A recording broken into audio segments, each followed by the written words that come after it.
Hey guys, it's Babypowder, and we're back with another one of our 1000 run series dungeons, which actually this is only the second one so far. It does take a little longer to do the 1000 runs, especially with the 200 run series going at the same time and trying to make sure I always have one completed within a week.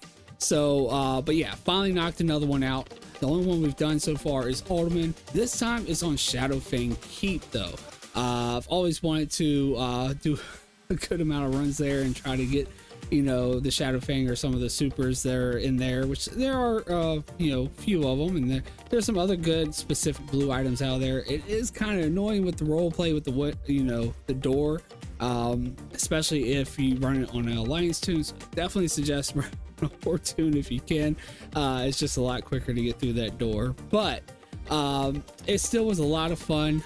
Still got some good stuff. Had some really bad runs too, which can be discouraging if you only do like 10, 20, 30 runs here and there. But doing a good amount of runs like the 1000 runs, which actually we also do have Shadowfang Keep coming up on the 200 run series before too long. So we'll see how it kind of pans out compared to the 1000 runs that we're doing now. We kind of did the same thing with Alderman as well. The one thing though with Alderman, we didn't get any supers at all. Not during the 1000 runs, not during the 200 runs. We do have the 200 runs part 2 series coming after the, you know, the first set is done, which we've already hit our goal, but we're, you know, trying to complete the list. But we'll see if we can get any during that time. But I would like to mention, and you know this already if you're in our Discord channel, I did actually get a super. I usually don't like to give away any of the stuff that I've gotten until the video comes out, but I just couldn't hold back on that. It was pretty exciting. So make sure you guys do stay and watch to at least see what that super is. But before I do get into the video, I'd just like to mention, if you guys do like these videos I'm putting out, make sure you smash the big thumbs up. It lets me know that you like it. Also, don't forget to hit the subscribe button and the notification bell so that you don't miss any of the loot videos from the 200 run series or the next 1000 run series when that one comes out, which the next one probably is going to be on Sunwell. I know there's no specific blues in there, but it does have those patterns, and it actually has those like engineering patterns for Sunwell, and I kind of want to see just how many we can get, and can we get lucky and get a Fell Still Lonely pattern from Sunwell. I know we did actually get one during the 200 run series from Karazhan, but I am curious to see if we can maybe get another one, or if we can just get one from somewhere else. But anyway, guys, with that being said, let's go ahead and jump to our first big tune, who is going to actually be holding 500 runs worth of loot from our Alliance Druid, and then we'll hop on over to our Horde Druid, who's holding 500 runs worth of loot. Well, not the Druid, but the bank holding the loot from that Druid, which is a combined total of 1000. Kind of similar to the 200 run series where we do 100 100. It's, you know, split up, because that way I can continuously do the dungeon by jumping from Druid to Druid. So anyway, here is our first bank alt here with the 500 runs worth of loot from our Alliance Druid. Let's take a look and see what they got. All right, guys, so the Alliance bank alt holding all the stuff from the Alliance Druid, and this is what we got from Shadowfang Keep. So first off, our low value stuff, it's not too full, I guess, with it being you know 1000 runs, but Shadowfang is not always a dungeon to really give up a lot of stuff, and really this 1000 run series is all about doing those dungeons that don't really give you too much with a small amount of runs. So it's to try to see how many runs it would take to really get something good, but I don't think it really turned out too bad. You do see we have 2 tabs here. There is some empty space here, but I figure I would, you know, put all the high value stuff in a whole other tab there. So anyway, the low value stuff up first. We did get some Buccaneers robes here. As you can see, we got what, 6 of them. We also got the Buccaneers vest, and then we've got 7 of those.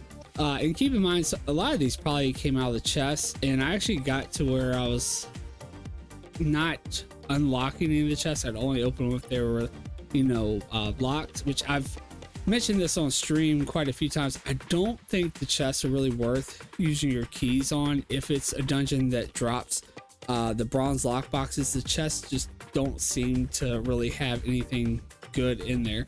Yeah, you get lucky and sometimes get some low value pieces like the Buccaneer's vest, the robes, maybe a low value blue item, which you'll see some of these over here, but nothing really good. It's not going to drop the rich purple silk shirt pattern and things like that. As far as I'm aware, I've never seen it, and the only ones I've seen actually drop like the rich purple silk shirt pattern are the ones that actually drop the good patterns and things, and usually it's dungeons that actually drop the higher lock boxes as well, like the iron or the steel lock boxes. But anyway, moving on from there, we've got the Seer's padded armor. Actually, this one has dropped below the low value threshold. Still pretty decent sell rate, so we'll try it out. And at one point it must have been close or at the 5,000, and that's why I kept it. Then we've got some patterns here. We got the manual for strong anti-venom, 8,000 gold there. Stylish green shirt pattern for 5,000. And then we've got the pattern for the stylish blue shirt for almost 5,000. We did actually have one for the red linen vest. I did actually decide to take that one out because it had dropped so low. It was like 500 gold in value. So it was over 5,000 at one point, but I was like, that's just too low. I need to take it out of there. Then we've got our low value blue items. Now, a lot of these did most likely come out of the chest. I do think some drop though, just kind of like roll drops. But yeah, I don't think any of them are actually specific to the dungeon, if I remember correctly. But silver linked foot guards, 5,000 gold for those. We've got 3 of those. Then we've got the gargoyles bite, 2 of those, 6,000 gold. Rat Zor club for right below 5,000. And then we've got 2 of those. And then we've got the ranger bow here for 5,300, 3 of those. Feet of the Lynx, 8,000. We also have the searing blade here for 10 to almost 11,000. Thorbia's gauntlets for actually only 3,000. And then we've got the star sight tunic for 8,000 gold here. So a couple of different items here we can try to sell. Some of them have dropped below the threshold, but we'll still try to sell them because at one point they were at the threshold or close enough. Then right here we do have those stupid rings and things, unfortunately, which we'll probably try to sell with our inflated group. But anyway, we'll still go over what we got here. The band of purification, really not worried about the value, even though this one's not really overinflated, so this one maybe could sell at its actual value. This is actually just an offhand piece for 4,000. And then we've got the lead band. We've got 4 of those actually. Yeah, I don't know why I skipped a spot there with the quartz ring, but 4 of those, 46,000. But really, I'm just going to try to sell for around 1,000. And then the quartz ring as well, 68,000. But really, it's just overinflated. All right, so now to the exciting stuff. We actually have the high value pieces here, and so this is the specific blue items and things like this. This is what you're really looking for, other than the super items. So we've got the Night Watch short sword, 56,000.003 sell rate. We've got 6 of those, so really nice there. We'll see how well they sell. Then we've got the guillotine axe right here. 98,000. Actually, I think it was over 100,000 when I put it in here. 0.002 sell rate, pretty low sell rate. Still not as low as a 0.001 though. It does have some shared appearances, as you can see there, like 3 of them there. Actually, I didn't even realize this one actually has a shared appearance with the iron patch blade. But yeah, not the greatest, but still a little rarer, I guess, because I only got 1 of those, unfortunately. Then we got the face smasher here for almost 45,000.002 sell rate. This one is actually unique though. No shared appearances. We actually end up getting 7 of those. So a lot more of a common drop rate than some of the others. Then we've got the witching staff here for 59,000. Doesn't even give me a sell rate on that one actually. That one does have 2 shared appearances. Well, actually, really technically only like one of those is held in, well, I don't know, it does show 2 other shared appearances. One's a offhand piece. And then we've got Mind Thrust Bracers for 48,000, 0.002 sell rate. Again, 2 other shared appearances. Got 2 of those. And then we actually have the Iron Patch Blade, the item that actually shares the appearance for this one. The Iron Patch Blade, 36,000 for that one, 0.003. And only have 1 of those. Prospector Axe. Now this is a royal drop right here. I think Iron Patch is too, actually. 33,000, almost 34,000, 0.001 sell rate actually. Prospector pieces actually sell really, really good. The like actual, armor pieces, they are usually low value pieces though, but they sell pretty good. So it's kind of surprising that the axe is only a 0.001 sell rate. Then we've got the Stormbringer belt. Actually a unique appearance. What's the Prospector? No, this one does share appearance. So unique appearance here with this one, 60,000, 0.002 sell rate. Then we've got Mage Fist gloves, another royal drop, blue here, 30,000, 0.003. We actually have 3 of those. Then we got Black Malice, which is actually a specific blue item, and we have 7 of those, 50,000 at a 0.002 sell rate. And lastly, we have the Night Reaver here at 150,000, but only a 0.001 sell rate. And this is actually unique as well. So hopefully we can maybe see some of these items sell, especially with the higher sell rates. But it'd be nice to see, some of these higher value items sell as well. Now you may have noticed we did not see a super item yet, but I did mention that we did actually get one. So that is going to have to wait till we go over the loot with the Horde Bank Alt, because that's who got it. So let's go ahead and switch over to that Bank Alt now and see what our Horde Druid got. All right, so now on the Horde Druid, or Horde Bank Alt, the loot from the Horde Druid. This is what we got. Oh, it looks like I didn't organize this as good as I did the other one. So we got, again, the Buccaneers robes here. We actually ended up with 7 of those, 10,000, almost 11,000 gold, just low value stuff though. And then we've got our Seer's padded armor here, got 3 of those, so same amount as the Alliance. We did actually get a different item though, the Lambert scale girdle here. Actually, it's dropped down to only 1,000 gold though. And then we also have our Buccaneers vest here. Actually, it's reached up to high value now, 21,000, 0.029 sell rate. But we'll keep it at low value because it's more than likely going to drop off again. So we actually have 9 of those. So not bad. Hopefully we can see some of these go pretty quickly. And then we've got our low value patterns here. We've got the manual for the strong anti-venom, 8,000 gold. And then again, the stylish green shirt patterns, and then the blue shirt patterns. It looks like we only got 1 of the green shirt, no, 2, and then the rest are the blue ones. And then again, we have our low value blue items that most of them I believe came from the chest. We may have looted some of them, but the Raxor club here, almost 5,000. A little different one here with the little Timmy's pea shooter. We didn't see that on the Alliance. 5,500. We've also got the Star Sight tunic, which we also had on the Alliance. Keller's girdle. Actually, I don't think we had that one over there. 9,000 gold. Darkweave breeches, 4,000. I don't think we had those either. We had the pod here. Searing blade. We actually have 2 of them over here, but we did have one over there. Gargoyle's blade. Actually, we got 3. I really have this stuff mixed up. Another Starsight tunic. Then we've got Silverlink foot guards. Feet of the Lynx. We actually have 2 of those. So actually 4 Searing blades. Wow. And then we've got our rings here. Sorry about the disorganization here. I don't know where I dropped off there. Hopefully I got I've got the high value things organized, I believe here. But anyway, quartz rings, quite a few of those actually. 5, 6.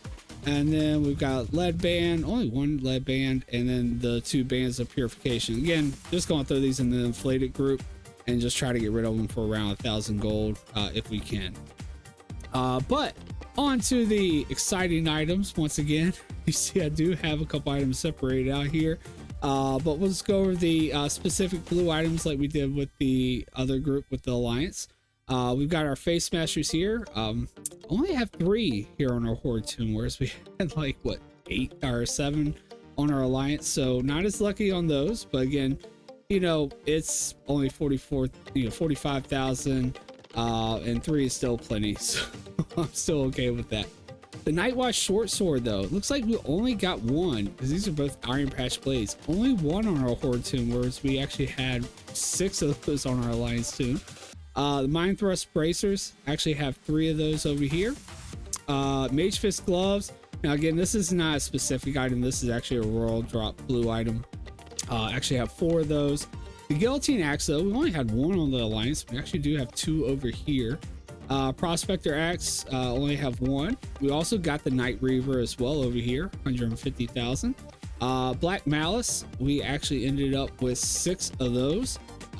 Where did we only have, actually we had a good amount of those on the Alliance too, I believe. And then we got the Witching Staff, we have 4 of those over here. And then 2 Iron Patch blades, which we only had 1 on the Alliance. Although the Nightwatch short sword has a higher value than this and they share appearance, but which one has a higher, do they have the same sell rate actually? But anyway guys, the exciting items, that's why I have these 2 separated out here. Now I was thinking that maybe one of these was a super item, but was, you know, told that one was not, and that I just have been very unlucky to actually get this item. So it's more of, I guess, on the lines of what a Jinsu sword might be in like in Ottoman. But I got the Assassin's Blade here. 589,000 gold in value at a 0.008 sell rate. Still really high high value, pretty decent sell rate.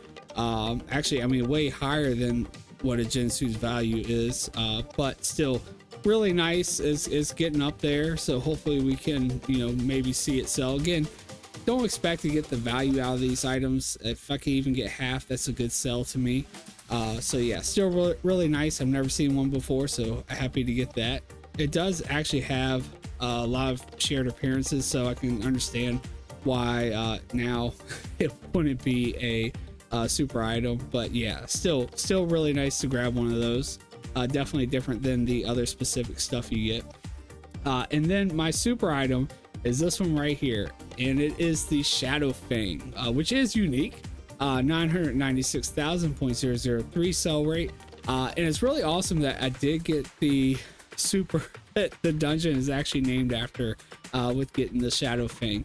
Now again, some of the other ones are higher valued than the Shadowfang, but I think I'm still happier to actually get this item just because it is like the main super the dungeon is really named, you know, known for, because it's the one that is actually the same name as the dungeon. I don't know, that's just me. I just, you know, would much rather get this one first. Of course, I still want to eventually go and hunt down the rest of them, but still really, really awesome. But anyway, guys, let me know what you think as far as, you know, what super maybe you would have rather have gotten. You know, do you think that running 1,000 runs is worth going after and only getting one super and maybe a mid-tier item like the Assassin's Blade? How do you guys feel about it? What do you think about the loot that we did get? I'd really love to hear that in the comments. I think too that I did get this on, post in Discord, I can't remember exactly, but I think it was run 696. That kind of sounds about right. So yeah. A lot less runs than Ottoman for sure in order to get one, but again, it's just RNG. But I'm excited to go ahead and get these items up on the auction house, see how well they sell. Again, if you guys do like this video, go ahead and smash the big thumbs up. Let me know that you like it. Also, don't forget to hit the subscribe button and the notification bell so you don't miss any of the other loot videos with the 1,000 run series when they do eventually come out. It does take me a little while to get 1,000 runs done, but also so you don't miss all the videos on the 200 run series and the clean outs as well. But anyway, guys, that's going to do it for this one. Really would love to hear what you guys think. Hopefully you guys enjoy these 1000 run series videos, although they do take me a little while to get done. And let me know what you think about Sunwell being the next one. Would love to hear that too. But anyway, guys, that's going to do it for me in this one. I hope to see y'all in the next video, and I hope to see y'all live sometime on Twitch. Take care, guys.